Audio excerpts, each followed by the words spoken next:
आज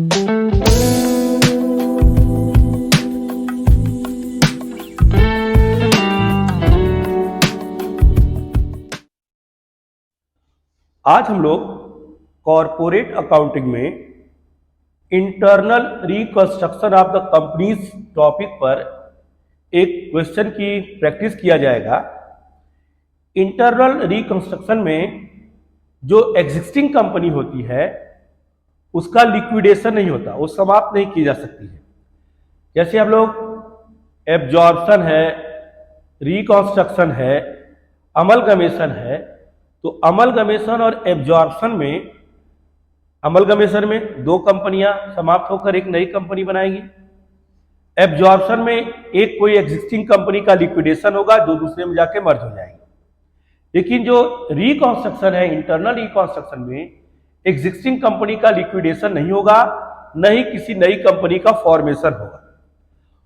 company act के according और कोर्ट के अप्रूवल के बाद कंपनी अपने को रिकंस्ट्रक्ट करेगी, अपनी जो लायबिलिटीज है उसको अपने असेट्स के अकॉर्डिंग लाकर रखेगी।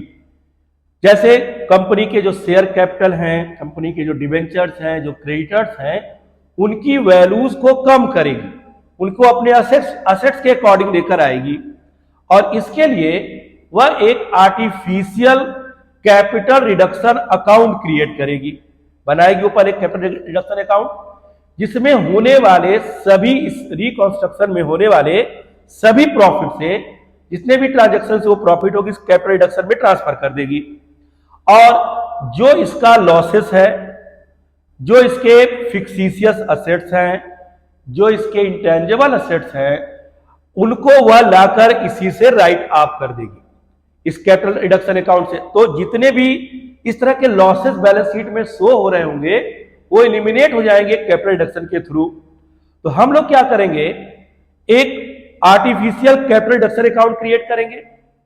जितनी भी लायबिलिटीज की वैल्यू कम होगी, शेयर कैपिटल में इक्विटी शेयर हुए, प्रेफरेंस शेयर हुए, डिवेंचर्स हुए, क्रेडिटर्स हुए, अगर इनकी लायबिलिटीज, इनकी वैल्यू कंपनी कम कर देती है, यानी फ्यूचर में इन्हें कम पेड करना पड़ेगा, जिस पर जो प्रॉफिट होगा कैपिटल रिडक्शन में ट्रांसफर करेंगे, कैपिटल रिडक्शन क्रेडिट होगा प्रॉफिट में। अगर किसी भी असेट्स की वैल्यू बढ़ जाती है तब प्रॉफिट होगा, लायबिलिटीज घट गई, असेट्स बढ़ गई, तब प्रॉफिट होगा। उस प्रॉफिट को भी कैपिटल रिडक्शन में ट्रांसफर करेंगे। कैपिटल रिडक्शन प्रॉफिट का मतलब क्रेडिट होगा। अगर किसी लायबिलिटीज की वैल्यू बढ़ती है तब लॉस होगा, किसी असेट्स की वैल्यू घटती है तब लॉस होगा। तो लॉस की कंडीशन में कैपिटल रिडक्शन को हम डेबिट करेंगे। ये कैपिटल रिडक्शन ही हमारा प्रॉफिट और लॉस को रिप्रेजेंट कर रहा होगा। जब प्रॉफिट हो रहा होगा तो क्रेडिट, जब लॉस हो रहा होगा तो डेबिट कर देंगे।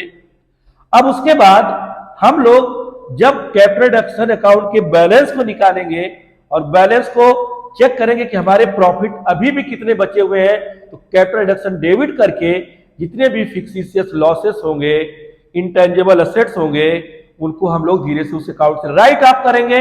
और राइट ऑफ करने के बाद एक बैलेंस शीट बनाएंगे।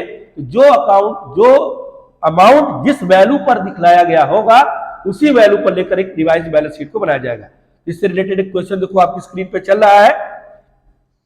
The following is the balance sheet of Renu limited at 31 December 99। एक बैलेंस शीट दी है देखो।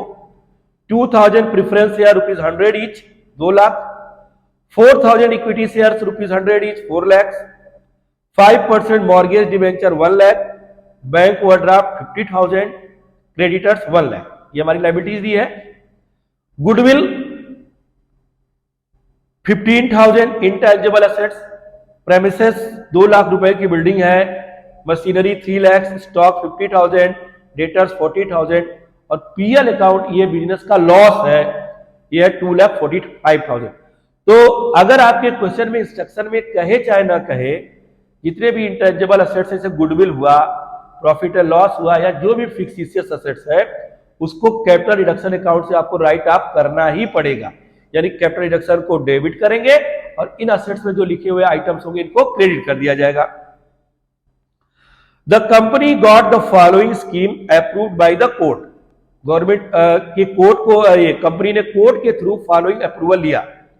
The preference share to be reduced to ₹75। Preference share जो ₹100 के हैं उनको 75 कर दिया जाएगा, फुल्ली पेड अप माने जाएंगे, फ्यूचर में वो 75 का ही क्लेम कर पाएंगे। एंड इक्विटी शेयर टू ₹37.50 और इक्विटी शेयर 37.50 के रह गए, फुल्ली पेड अप ये भी। The debenture holder took over the stock and debtors in full satisfaction of the amount due to them. तो जो हमारे डेटर्स हैं 1 लाख रुपए के, वो कंपनी से स्टॉक और डेटर्स ले रहे हैं। तो स्टॉक है 50,000, डेटर्स है 40,000, 1 लाख के डिवेंचर 90,000 में सेटिस्फाई हो गए। उनसे अभी 10,000 जो प्रॉफिट हुआ वो कैपिटल रिडक्शन होगा, जो कि क्रेडिट साइड में आएगा। The premises to be depreciated by 50%। हमारी बिल्डिंग की वैल्यू 50% से घट गई, यानी जो बिल्डिंग 2 लाख की है वो 1 लाख की हो गई, ये लॉस होगा, असेट्स घटेगा, लॉस, इसको कैपिटल रिडक्शन अकाउंट से हम लोग एडजस्ट करेंगे। The value of machinery is to be increase by ₹50,000 और एक असेट्स 50,000 रुपए से बढ़ रहा है, प्रॉफिट होगा, ये भी कैपिटल रिडक्शन में आएगा। लेकिन जब लॉस होगा तो कैपिटल रिडक्शन डेबिट, जो प्रॉफिट होगा तो कैपिटल रिडक्शन को क्रेडिट करेंगे। Give the necessary entries for the above and prepare the revised balance sheet. तो क्वेश्चन को अच्छे से नोट करें। अब हम इसके सोल्यूशन पे चल रहे हैं और जाकर इसको नोट करने के बाद जब सोल्यूशन आप पढ़ोगे तो क्वेश्चन बहुत इजीली समझ में आएगा। तो आपने क्वेश्चन नोट कर लिया, अब हम इसके सोल्यूशन पे आते हैं। देखो लिख रहा है कैपिटल रिडक्शन अकाउंट क्रिएट किया जाएगा। इसमें हम लोग इसको ध्यान देना कि कैपिटल रिडक्शन अकाउंट लॉस की कंडीशन में डेबिट और प्रॉफिट की कंडीशन में क्रेडिट होगा, और लास्ट में जो भी बैलेंसिंग फिगर होगा कैपिटल रिडक्शन का उसको डेबिट करते हुए सारे लॉसेस उसी से एडजस्ट करेंगे। तो देखो इसमें लिख रहा है कि the company got the following scheme approved by the court. पहला कर रहा है the preference shares to be reduce to ₹75 per share. तो बैलेंस शीट में देखो लिखा है 2000 प्रिफरेंस शेयर ₹100 ईच। तो हम लोग क्या किए, प्रिफरेंस शेयर जो ₹100 ईच वाला था उसके अकाउंट को क्लोज कर दिए। तो लायबिलिटी जब क्लोज होती है तो डेबिट, और लायबिलिटी जब हम लोग ओपन करते हैं तो उसको क्रेडिट करेंगे। ये ध्यान रखेंगे, लायबिलिटीज अगर क्लोज हो, कम हो, माइनस की जाए तो डेबिट होती है, बढ़ाई जाए, इंक्रीज की जाए, नई अकाउंट ओपन की जाए तो उसको क्रेडिट करेंगे। हम लोगों ने प्रेफरेंस शेयर कैपिटल अकाउंट ₹100 से क्लोज कर दिया, 2 लाख रुपए दिया हुआ है, और एक हम लोग 75 रुपीज से एक प्रेफरेंस शेयर को उसको कन्वर्ट कर दिए। तो 75 से एक नया प्रेफरेंस शेयर अकाउंट हम लोग क्रिएट करने जा रहे हैं। तो लिख देंगे टू प्रेफरेंस शेयर कैपिटल। 100 रुपए वाला हमने बंद किया अकाउंट, क्लोज किया, लायबिलिटीज डेबिट, और एक नया अकाउंट 75 से क्रिएट किया, लायबिलिटीज क्रेडिट। तो प्रेफरेंस शेयर कैपिटल अकाउंट ₹75 1,50,000 हुआ, और इस 2 लाख का अकाउंट क्लोज हुआ और सेम उसी वैल्यू पर 1,50,000 रुपए का हमने नया अकाउंट बनाया। हमें 50,000 प्रॉफिट हुआ, उस प्रॉफिट को लिखोगे कैपिटल रिडक्शन अकाउंट, उस प्रॉफिट को कैपिटल रिडक्शन अकाउंट लिखा गया। फिर नेक्स्ट इक्विटी शेयर्स 37.50 का हुआ। इक्विटी शेयर कैपिटल भी ₹100 का है। देखो इक्विटी शेयर कैपिटल ₹100 क्लोज किया 4 लाख रुपए से, और एक नया कैपिटल अकाउंट बनाया 37.50 से। लायबिलिटी क्लोज डेबिट, नई लायबिलिटी क्रिएट की गई क्रेडिट, 37.50 हो गया 1,50,000 रुपए। अब देखो इससे कंपनी को प्रॉफिट हुआ 2,50,000 रुपए, ये हो जाएगा कैपिटल रिडक्शन अकाउंट। अब तक 50,000 प्लस 2,50,000 कुल 4 लाख रुपए का कैपिटल प्रॉफिट हो चुका है, जो कैपिटल रिडक्शन के नाम से लिखा जा रहा है। फिर नेक्स्ट देखो इसमें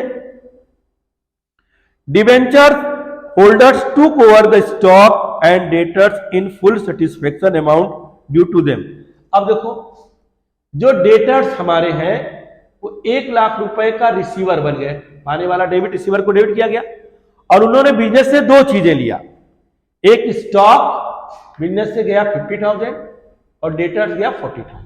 रिसीवर ने डेबिट और जाने वाली चीजों को क्रेडिट किया, वेड ऑफ करें, और 1 लाख रुपए का डिवेंचर 90,000 में लिख रहा है in full satisfaction of the amount due to them. तो 90,000 पर वो सेटिस्फाई हो गए, उनका अकाउंट क्लोज हो गया। इससे कंपनी को फायदा हुआ 10,000 रुपए का। तो 4,10,000 रुपए अब तक कंपनी को प्रॉफिट हो चुके हैं। फिर नेक्स्ट देखो बिल्डिंग 50% है, डेप्रिसिएट हुई है, तो बिल्डिंग की वैल्यू घट रही है, लॉस है, असेट्स का घटना लॉस होगा, इसमें कैपिटल रिडक्शन को डेबिट करेंगे। तो हम लोग पहले जितने भी चीजों से हमें प्रॉफिट मिल रहा है उसको पहले अलग कर लिया जाए, फिर लॉस की एंट्री एक साथ करेंगे। फिर नेक्स्ट लिखा है कि machinery is to be increase by ₹50,000। Machine की वैल्यू बढ़ी, असेट्स का बढ़ रहा है, इंक्रीज डेबिट डिक्रीज क्रेडिट होता है। यहाँ असेट्स इंक्रीज हो रहा है डेबिट 50,000 से, और हमें यह भी प्रॉफिट हो रहा है, यानी बुक वैल्यू से वो 50,000 ज्यादा पर वैल्यूएट हुआ, तो 50,000 रुपए जो प्रॉफिट हुआ वो कैपिटल डिडक्शन कहलाया। तो टोटल कैपिटल डिडक्शन हम लोग का हो गया 3,60,000। 3,60,000 ये हो गया 3,50,000, 2,50,000, 3,00,000, 3,10,000 और प्लस 50,000, तो 3,60,000 से हम लोग कैपिटल डिडक्शन को डेबिट कर दें।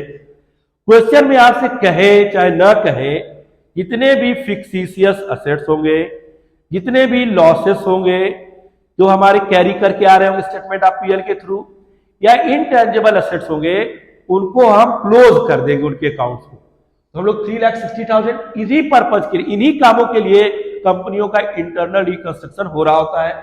तो गुडविल देखो लिखा है बैलेंस शीट के असेट्स में 15,000, और सबसे लास्ट में देखो लिखा होगा स्टेटमेंट ऑफ पीएल 2,45,000। क्वेश्चन में कहा नहीं है, फिर भी आपको ये करना है क्योंकि रिकंस्ट्रक्शन इसी पर्पज के लिए हो रहा है, 2,45,000। और क्वेश्चन में बिल्डिंग की वैल्यू 1,00,000 रुपए से घट गई है, तो प्रीमिसेस 1,00,000 रुपए। अब देखो ये जो आप वर्क करोगे कैपिटल डिडक्शन के इक्विवेलेंट हो जाएगा, या कभी कभी कैपिटल डिडक्शन जब बढ़ जाएगा तो उसको हम लोग कैपिटल प्रॉफिट के रूप में ट्रांसफर कर देंगे और बैलेंस शीट में अलग से दिखलाएंगे। अब ये जनरल एंट्री बनाना हम लोग बना लिए। अब कहा था कि एक रिवाइज्ड बैलेंस शीट बनाओ, तो अब बैलेंस शीट की पुरानी बैलेंस शीट की हेल्प लोगे, और जो नई रिवाइज्ड वैल्यू आई है उस वैल्यू का यूज करके आप एक नई बैलेंस शीट को बनाओगे। तो देखो इसमें हमने लिखा balance sheet, particulars, equity and liabilities और rupees share capital.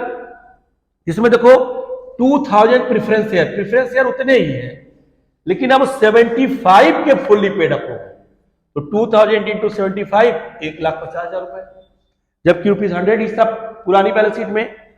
4,000 equity share थे 100 इच, लेकिन अब 4,000 इक्विटी शेयर्स हो गए ₹37.50 इच, 1,50,000 रुपए के। फिर देखो डिबेंचर्स पेड ऑफ हो गए, पूरा उनका अकाउंट क्लोज कर दिया गया, इसलिए दोबारा बैलेंस शीट में नहीं आगे, पूरे अमाउंट उनको डेबिट कर दिया। बैंक ओवरड्राफ्ट पर कोई भी एडजस्टमेंट नहीं है, यानी बैंक ओवरड्राफ्ट की वैल्यू में कोई भी चेंज नहीं हुआ है, उसको उसी वैल्यू पर दिखला देंगे 50,000 रुपए। फिर क्रेडिटर्स, इनका भी कोई भी एडजस्टमेंट नहीं बना, इनको भी कम या घटाया बढ़ाया नहीं गया है, इनको भी सेम वैल्यू पर लिख देंगे 1,00,000 रुपए। इसको ऐड किया आया 4,50,000। फिर देखो असेट्स में गुडविल राइट ऑफ हो चुकी है। प्रेमिसेस जो हमारा 2,00,000 का था प्रेमिसाइज, वो हम लोग घटाकर 1,00,000 रुपए कर दिए बिल्डिंग को। मशीनरी 3,00,000 की थी, 50,000 से बढ़ गई, हमने बढ़ाया, देखो कैपिटल डिडक्शन है 50,000 से मशीनरी, अब मशीनरी हो गई 3,50,000। स्टॉक और डेटर्स हम डिवेंचर होल्डरों को दे चुके हैं, बिजनेस से जा चुके हैं, उनका भी अकाउंट क्लोज हो चुका है, और प्रॉफिट एंड लॉस को हम लोगों ने कैपिटल डिडक्शन अकाउंट से क्लोज कर दिया है। अब जो चीजें रिवाइज वैल्यू पर हुई, हम रिवाइज बैलेंस शीट को बना दिए। असेट्स और लायबिलिटीज का टोटल 4,50,000 हो गया। अब इस क्वेश्चन को अच्छे से आप नोट कर लेंगे और एक बार अपने से जरूर इसको प्रैक्टिस कर लीजिएगा।